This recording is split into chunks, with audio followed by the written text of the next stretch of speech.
You know the saying, measure twice, cut once? Well, I measured several times before I had the courage to make that first cut. Throughout the build, I had to recut a few pieces that I mismeasured, but that's all part of being a newbie.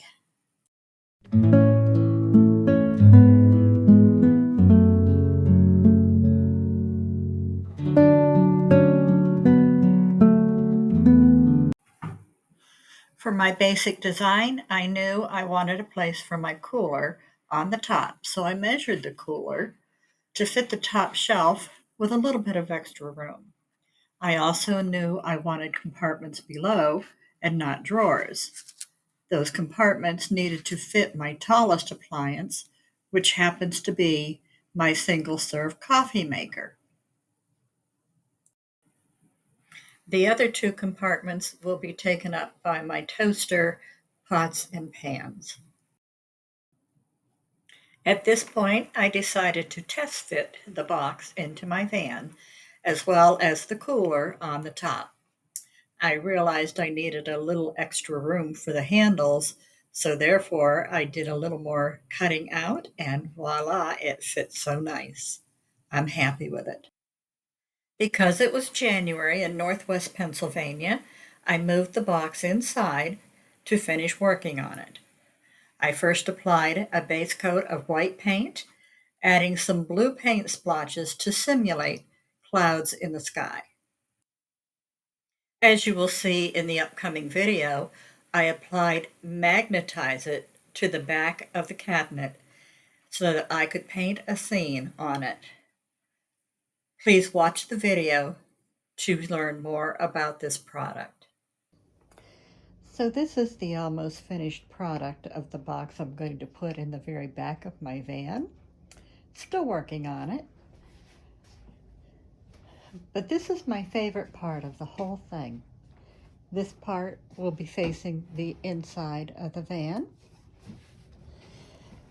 And what I did was I used a product called Magnetize It. And in doing so, once I painted my scene on here, I can also have this as a place to hang my magnets.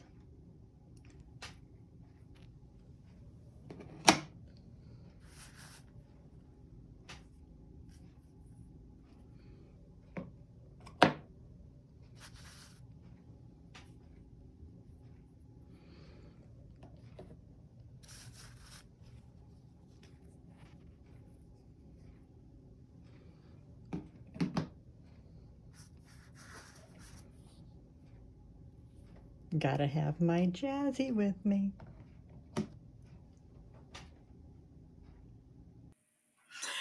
The vertical separators are not attached yet in this scene. I had to do a little trimming and sanding to get them to fit.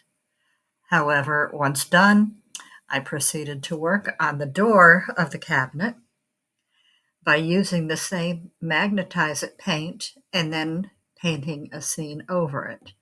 As you see, I chose to paint my minivan as part of the scene on the beach with a sunset. I've added my traveling companion Jazzy to it, and the finished product is one that I am extremely happy with.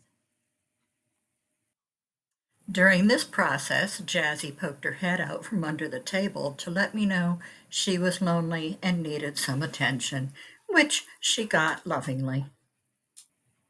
I attached the door at the bottom of the cabinet by using two narrow hinges, one on each end. For added support, I also attached medium strength chains by attaching one end of the chain to the upper portion of the door and the other end to the upper portion of the compartment. This gives me a very nice workspace. So let me take you on a tour of my kitchenette. I'm going to be going camping soon, so I'm getting ready by putting in the items that I don't need every day. So first off, in the left bay, I have two boxes of small garbage bags tucked in behind the toaster. The toaster fits in so nicely here. I have to have my peanut butter toast every morning. This is my breakfast bowl. Usually a bowl of berries.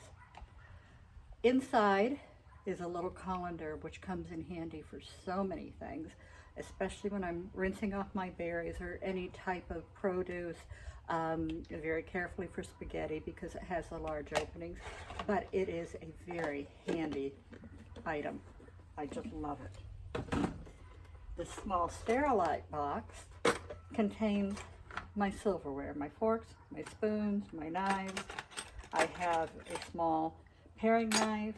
I have two small paring knives actually. I have a small pair of scissors, and I have a bottle and can opener. And I also have the multi-tool that I don't really use for anything, but it's always gone with me when I go camping, so I guess maybe it's a nostalgia thing. Snap that up, and it slides right in there. As you can see, I have a little extra room in case I need to find something else to put in there. In the middle bay, I store my 2 cans of butane fuel that I use for my butane cooktop. A nice handy place to store it safely out of the way. This is what I built the box around basically, between the cooler and this. This is my single serve coffee pot. This is a mainstays version. It takes the K-pods like the Keurigs do. What I really like about this one is that whatever water you put in it is the water that comes back out. There's no guessing on how many ounces you need. 8 ounces, 12 ounces, 16 ounces, any combination thereof. It's just whatever you put in there, that's what's coming back out. If I wanted to use grounds, I would just take this little K-pod holder out, put in some small filters into the basket, add my grounds, and it goes in here. I have done that on occasion. I do prefer the K-pods, and I have no problem with that. So as you can see, it just fits back in here for the height. I have lots of room around it that I can put other items. I'll probably not take that basket with me. I fit my peanut butter because I have to have my peanut butter toast every morning. I can fit in my dish soap. I could fit in my container with the half water, half vinegar cleaning solution.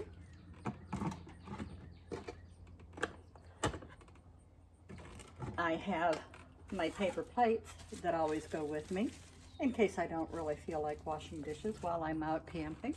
They come in pretty handy. I don't use them often, but they go with me.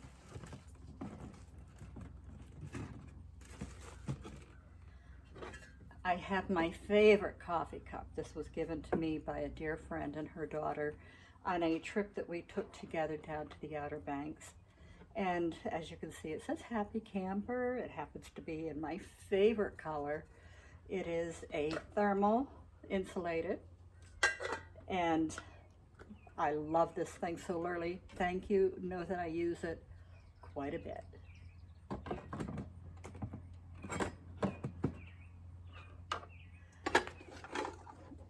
I also have my mini dash cooker. This can be the grill part here.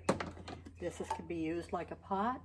It's very tiny, thus mini dash, but I am always camping by myself, and that is the perfect serving size for me. And I can always find a place to stash it, even if I have to rearrange things, which I often do. I recently bought a Dash mini skillet. I don't think I'm going to have room for that in here, but believe me, I'll find room for it in the van somewhere. In the far right corner, I carry my pot and my pan. This is a Tefal Heatmaster, which is very nice because it has these coils that go around it that distribute your heat evenly. And for somebody like me who doesn't know how to cook very well, it is a help. my little 1-quart saucepan. I usually pad these with a dishcloth or some such thing so that I can tuck it in here on the side. I also have, sorry about that, I also have my electric cooktop when I'm cooking inside the camper, which I have not done so yet, but if I need to, I have it. I have my very thin cutting board, slides in there. In this pouch, this is the windscreen that goes along with my butane, excuse me, cooktop, and I can also use it around the electric cooktop. Once I get things stuffed in there, I usually have room to put in an extra roll of paper towels. And there you have it. This thing has worked out so well for me. I am really happy with it, and I have been any inspiration to you to build one like it, please be my guest. This has been a game changer. As you can see, this is what I use for my prep surface. You don't want to put anything real heavy on this. If you do use anything heavy, I suggest that you get a tension rod of some sort that goes from the ground to the bottom, an adjustable one, and that will give you a little more support. I eventually plan to cover this with some type of a plastic coating, like maybe some placemats I'll glue down there. That way it'll help keep the wood cleaner and maybe be easier to clean up. When I get ready to go camping, on the last morning is when I fill up my set power so that I can put it up here on the top shelf. Once I get that in there and I get it loaded, I then shut the door so that it helps keep it in place without falling forward. I also use this bungee cord to run through the handles over the top and attached to the side handles of the kitchenette. That keeps it quite secure while I'm traveling. To power my appliances like my toaster and my single serve coffee pot, as well as my set power refrigerator freezer, I have an AC 180 Bluetti, which sits right here beside it. I have a power cord that runs from here to the 12-volt charger at the second row seating, and I also anchor those down with various bungee cords. And once everything is in place, I stretch this bungee cord across, and I feel quite secure with that. Thank you for taking the time to watch this video. If you enjoyed it, please give me a like, and if you haven't done so already, I would appreciate it if you subscribed. Thank you so much.